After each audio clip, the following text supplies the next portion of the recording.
All right, so I pulled up the DXY here to talk about currencies and inflation. People are asking about inflation. I guess I just want to give kind of a quick answer about inflation is that right now we're in a credit contraction cycle. We're on the backside of a bubble. And while we're going down in a credit contraction kind of crash or a longer bear market down the backside of this bubble, that's deflationary. Contraction, a monetary contraction means that the banks are loaning less money. They're calling in loans. People have to pay money that they have back to the banks. And when you pay the bank back, when you pay on your loan, that money gets destroyed out of the system. So that's deflationary. So during the crash, it's deflation. And then afterwards, after this crash or after the backside of the bubble, once we get to the bottom point of the bubble, there's a couple there's a couple different trajectories we could go on. It's not really clear what kind of inflation you get after that.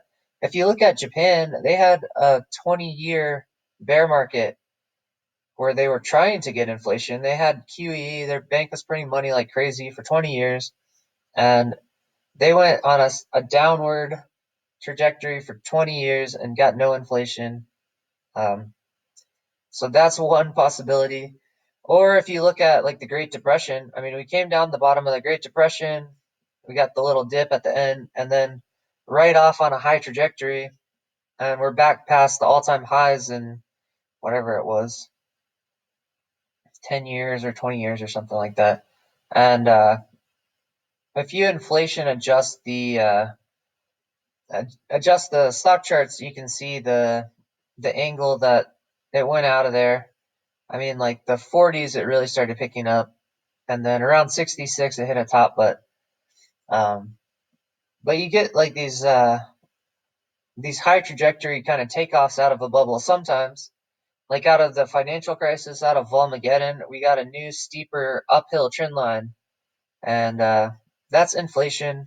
And on the last bull market, we were getting asset inflation where all the new money is flowing into the stock market. Um, so I mean, you can do that. You can get a bear market after, or you can get a bull market after. Or if you look at Black Monday, like Black Monday crashed down and just landed on the line where it was on and just continued straight from there. And it was neither one, it was just flat. So the bubble really doesn't tell you what's going to happen after the bubble. Like you just have to figure out the trajectory that you're on once you get down the bubble and go from there. So that's the best answer I can give on when we're going to get inflation is I don't know if we even will get inflation because Japan didn't. Um, but if we do, we should be able to recognize it because we'll be on a steep upward trajectory, a bull market line. The volatility should go down and we should get a bull market line on stocks. And that'll look really awesome for the stock market, but it's really just the dollar losing value. And then you have to get into the whole implications of what does that mean, for the dollar as the world reserve currency. So basically, inflation is not a short-term concern. The concern right now is that everything is crashing and we have a contraction, we have deflation, monetary contraction right now. That's the immediate concern.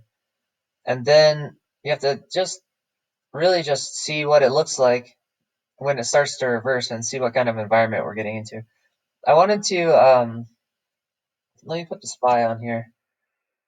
I want to take a look at the DXY here and talk about inflation and sort of the value of dollars. Because right now we're getting inflation in America. We're getting inflation right now, actually, in like food prices. So food prices are going up um, versus the dollar, but then the DXY is also going up at the same time, and that's confusing because how could the dollar go up and prices go up? And let me just explain kind of the value principle of inflation and look at the DXY. So let me uh, let me lock this thing to a different axis.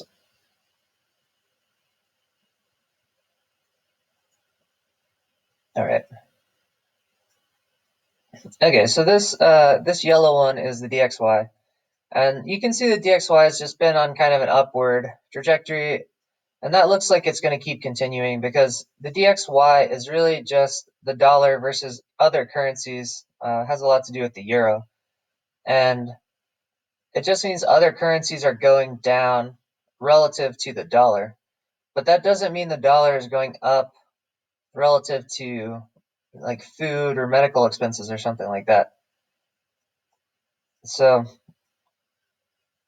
I like to draw it kind of like this, where think of like your normal stuff that you buy, the everyday stuff you need on a flat line. Just picture that as a flat value, not a dollar value, just that is like zero. Like your food is a normal value and dollars are the thing that change relative to that. And if your food prices are going up, that just means that the dollar is losing value relative to your food. So it takes more dollars to get the same amount of food. The food's the same, but dollars are losing value. And that's what dollars always do. Dollars lose value long term, they always go down. And then a higher DXY just means that the other currencies are losing value faster than the dollar is. So that's it. That's the whole idea of inflation means that there's more dollars that people are spending. It takes more dollars to get the same food. The value of the dollar is going down. And then the DXY going up means the dollar is stronger than other currencies. It doesn't mean the dollar is gaining value in general. It just means it's gaining value against other currencies, and the other currencies are going down. And why the other currencies are going down right now is because of this international monetary contraction, and everyone across the world has loans in US dollars, and they have to pay those loans in US dollars. So if you're in Australia, or I'm in South Africa right now, South Africans have to trade their currency for dollars to pay the dollar loans. And so their currency, as people are just dumping their currency to get dollars, decreases in value. And that makes the DXY go up. And that's why you see the other currencies going down and the DXY going up. But right now, food is going up next to the dollar. So the dollar's losing value to food, and the other currencies are losing value to the dollar. And that's kind of like value versus dollars versus other currencies. And the inflation idea is there's just more dollars. Really, there's kind of two definitions of inflation, and one is just the basic definition of inflation just means more currency units. So there's just more currency, and that means there's inflation. But the more practical definition of inflation means that you have to actually be spending that currency. So in order for the food prices to actually go up, you have to be actually spending more currency units. Um, so that's just kind of the two definitions of inflation. And most people talk about like the velocity of money and the different sectors that people are spending money in. They're talking about how many of the new dollars are being spent in which sectors. And once you have more new dollars being spent, then that's inflation. Um, so that's just kind of a couple of definitions of inflation. But the general idea of inflation is just more currency units. So if you have 100 currency units and you print 100 more, that's twice as many currency units. Now it should take twice as many dollars to buy the same thing.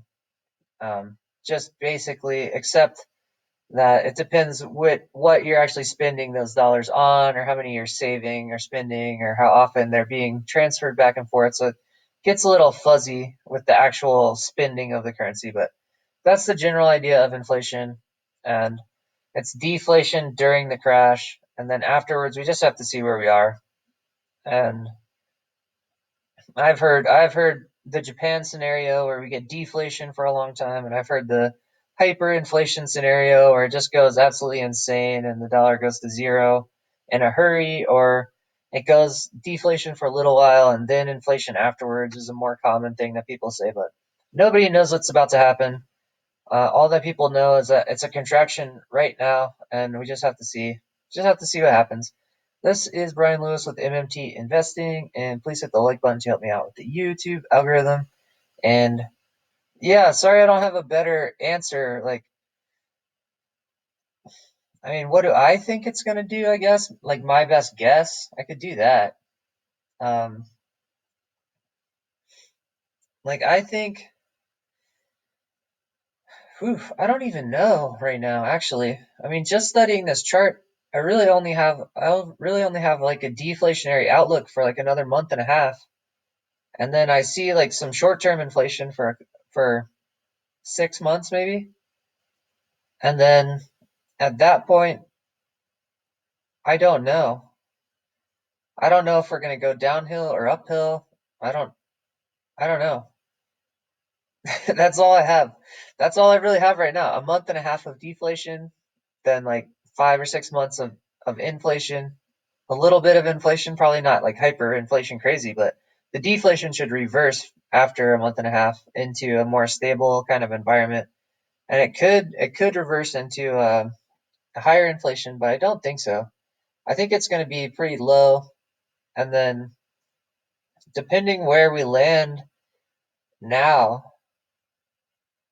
I mean, if we come all the way down off the everything bubble right now, then we could switch straight into a V-shaped hyperinflation or high inflation trajectory right now. We could do that.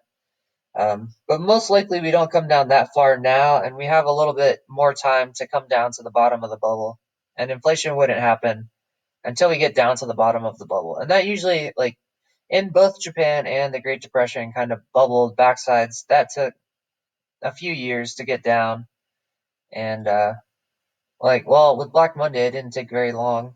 Or the financial crisis took a few years. It usually takes a few years to get down the backside of a bubble, and most likely inflation is not going to be a huge risk factor until after we get down to that bottom, probably in 3 years. Okay, that's my final answer. Deflation, like aggressive deflation, right now for a month and a half, then slight inflation for 6 months, and then 2 years of uh, kind of neutral, like a bear market with a little bit of inflation, probably. The bear market will fight against the inflation. And then after that point, then we'll probably get inflation. That point would probably reverse into a higher trajectory, something. I don't know what kind of angle, but that's my that's my final answer, and I can draw it. Here's our crash for a month and a half, and we're like here, like halfway, and then we get this kind of sloping, you know, 6 months. Whoa. Oh my goodness. Okay. We got this kind of sloping, like 6 months of slight inflation here, which would be good for business. And then we get a bear market down to the bottom of the bubble for like 2 years. And at that point, inflation becomes a real risk. All right. That's it. That's my answer to the inflation conundrum.